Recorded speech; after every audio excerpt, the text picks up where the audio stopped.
मगर गांव के निवासी अतः गरीबी में अपना जीवन गुजर बसर कर रहे हैं। गांव में जमीन तो बहुत है मगर बंजर होने की वजह से कोई उन जमीनों पर खेती बाड़ी नहीं उगा पाता है। साथ ही गांव के अंदर रोजगार का अवसर भी ना के बराबर मौजूद है।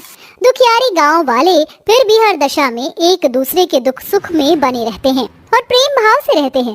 देखते देखते सर्दियों के मौसम की शुरुआत हो जाती है और एक दिन बहुत ही भयंकर बर्फ का तूफान उठता है जिससे गांव के सारे घर उजड़ जाते हैं। सब लोग अपनी टूटे हुए झोपड़ियों में मड़ाई को देखकर रोते और विलाप करते हैं।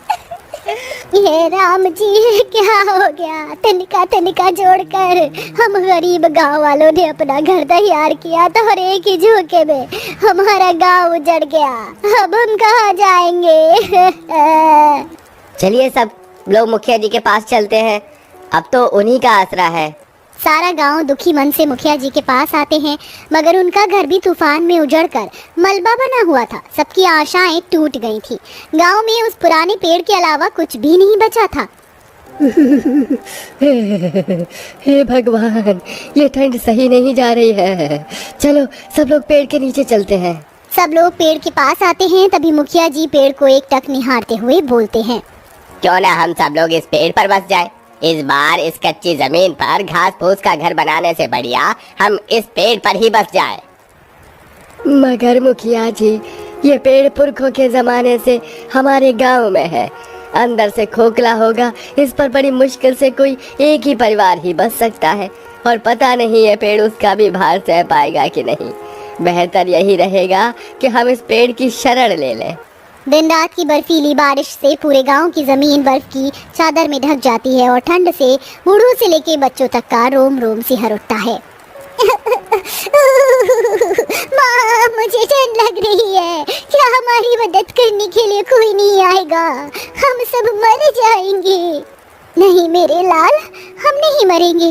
हे भगवान, हमारी रक्षा करो, हमारे प्राण जाने को हैं।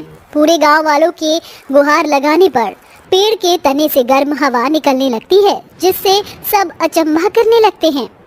ये ईश्वर की कैसी अद्भुत लीला है, इस पेड़ के अंदर से गर्म हवा हमको राहत पहुंचा रही है। तभी चमत्कार हो जाता है, पेड़ में आँख नाक और मुंह बन जाता है। पेड़ गांव वालों से बात करने लगता है। तुमने और तुम्हारे पुरखों ने मुझे पूजा है और मेरे हरे भरे पेड़ बच्चों को अपनी जरूरत के लिए नहीं काटा, इसलिए मैं तुम लोगों का आभारी हूँ। आओ, अब से तुम सब मुझ पेड़ पर अपना घर बसा लो। देखते ही देखते सुनहरी रोशनी प्रकाशमान होती है और पेड़ जादू से विशाल घरों में बदल जाता है। हर एक डालियों पर खूबसूरत घर, झरना और खेत खलिहान बस जाता है। बूढ़े काका काकी से लेकर मनोहर का परिवार भी अपने घर में बस जाता है। माँ, पिताजी, हमारा ये पेड़ घर तो कितना सुंदर है, यहाँ तो जरा भी ठंड नहीं है। माँ, पिताजी, मुझको बहुत जोर की भूख लगी है। अच्छा ठीक है, मैं अभी कुछ फल तोड़ कर ले आती हूँ। मधु अपने पेड़ घर से बाहर निकलती है और गुच्छे में लगे फलों को तोड़कर अंदर ले आती है। तो वहीं चंपा भी पेड़ों की डालियों से लकड़ी ले जाती है। इस तरह पेड़ गांव में बसे गांव वाले खुशहाल जिंदगी जीने लगते।